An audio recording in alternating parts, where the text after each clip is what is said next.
Ma, wala tayong kanin? Wala rin tayong ulam. Pasensya na anak. Wala kasi tayong pambili. Wala tayong budget. Bakit hindi niyo po sinabi sa akin agad, ma? Eh di sana nakabili dapat ako ng bigas saka ng ulam natin. Wala rin kasi akong pan-text. Naubusan ako ng load. Para i-text Okay, ka. sige. May pera ako dito. Oh, eto ma. Kinita ko to ngayong araw eh. 3,000? Ipambili mo po to ng bigas at ng ulam natin, ha? Sa susunod ma, sabihan mo ko. Para naman nabibili ko yung mga pangangailangan natin dito. Salamat ah. Saan kaya galing to? Bakit siya may perang ganito? Pakitignan nga po dyan sa gilid ng TV. Meron po ako nilagay na pera dyan. Pakibilang po. 5,000? Tama po. 5,000 po ang nilagay ko dyan.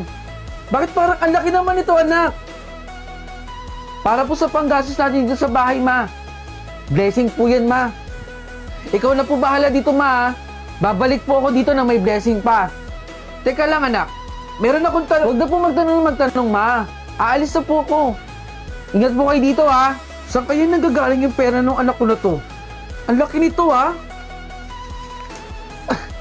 Ihina ako. Mapakibantay lang yung bag ko ah. O, sige, anak. Babantayan ko yung bag mo. Iihilang po ako saglit.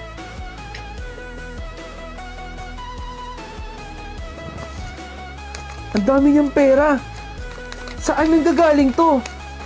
May bisyo kaya yung anak ko? Ba't ang dami nito? Grabe. Relaxing talaga pag nakaingina.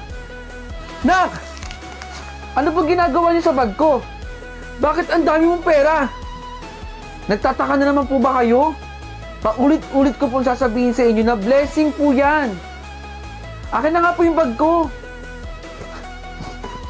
Si mama naman eh. Sabi ko bantayan lang eh, hindi pa kailaman eh. Alis na po ako. Eh, ayoko pa kasing sabihin kina mama eh. Alam mo, malalaman at malalaman din naman nila to, pero hindi sa ngayong panahon. O so, sige, aalis na ako. Baka mahuli pa ako ni mama dito eh. Bye na. Magkita na lang tayo doon. Sino kaya yung kausap ng anak ko na yan? Tsaka ano yung hindi ko dapat malaman?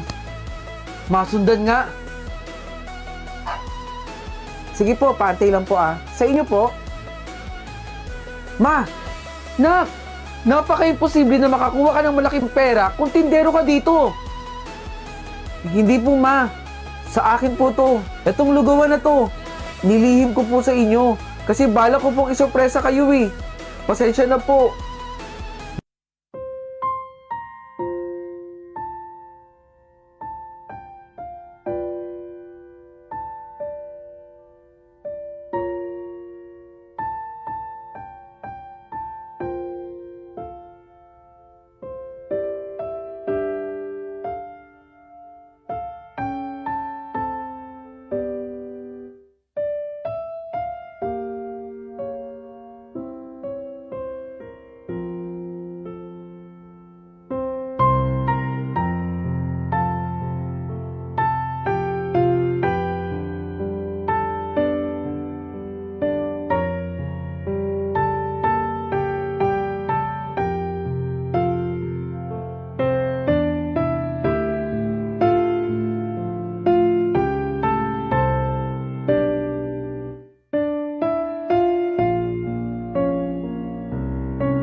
Naku, salamat sa pagbili ah. Isang pompom tsaka bangus. Boy, tignan mo si De La Cruz. Panay-panay na naman ang tinda dito. Sige, kahit mamaya na yung bayad. Baka mahuli pa kasi tayo ni Mami. Ito sa'yo, oh. Wala talaga. Mahirap na tao talaga yan si De La Cruz, no? Ay, nako. Mamaya na lang. Andiyan na si Ma'am. Baka mahuli tayo. Ewan ko ba dyan? Ano ba ang trip niyan sa buhay? Mamaya, pagtripan natin.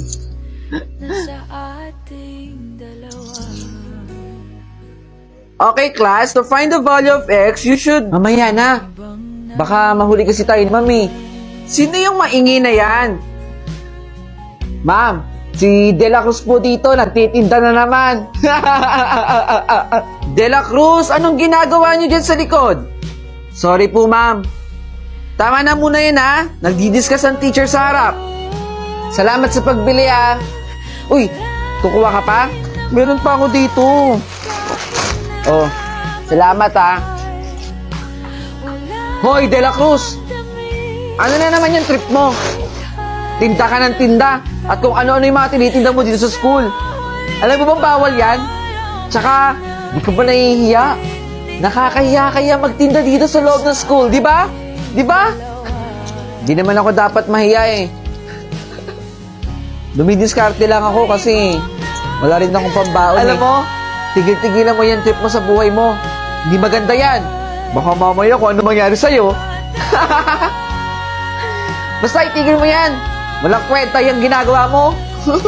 Nakakahiya ka. Ma! Anak, nandiyan ka na pala. Meron na po tayong pambili ng gamot ninyo. Talaga ba, anak? Tara, ma. Bili na po tayo ng gamot nyo. Pasensya na kung di nakakatulong si nanay. May sakit kasi eh. Ma, dahan-dahan lang po.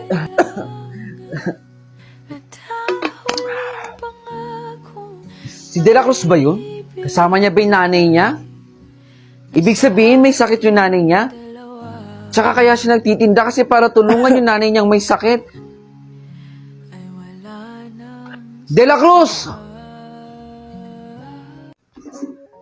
Joshua, bakit na naman ba umiiyak yung kapatid mo? Ano naman bang ginawa mo? Ma, kasalanan naman po niya eh. Panganay ka, di ba?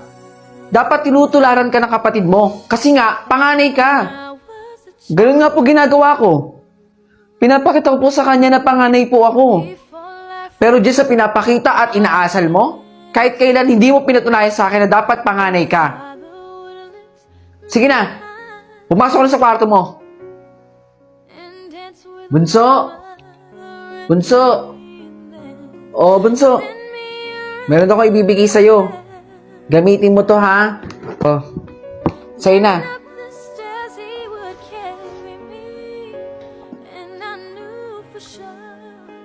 Saka na muna ikaw, anak, ha? Kay Bunso muna. Oh, ma. Naiintindihan ko naman po. Oh, Bunso. Alagaan mo yan para humaba yung buhay ng binigay sa'yo ni Mama. Huwag mong papabayaan yan. Paahalagahan mo. Sige, gamitin mo na. Bunso, pagkatapos mo kumain dyan, magugas ka na ng plato, tsaka magilamos ka na, para makapagpahinga ka na dyan. Ma? O, ito po. So, ito na yung grocery natin para sa isang linggo. Eh, anak, kulang pa to eh. 3 araw lang natin to. Pasensya na, ma. Yan lang po kasi yung kinaya ng sahod ko. Ma, di ba dapat po maging grateful na lang po tayo? Kasi yung binigay ko po sa inyo, ma, pinaghirapan ko po yan. Yan. Sumasagot ka. Yan yung mga natutunan mo sa barkada mo, sa mga kaibigan mo din sa labas. Hindi ako sa nagre-reklamo, hindi po ako sa nangangatwiran. Yan ang hirap sa inyo mga kabataan ngayon eh. Mahilig kayong sumagot at kumatwiran. Kahit huwag niyo na po akong bigyan ng atensyon. Ma-appreciate nyo lang po yung ginagawa ko sa inyo. Masaya na po ako.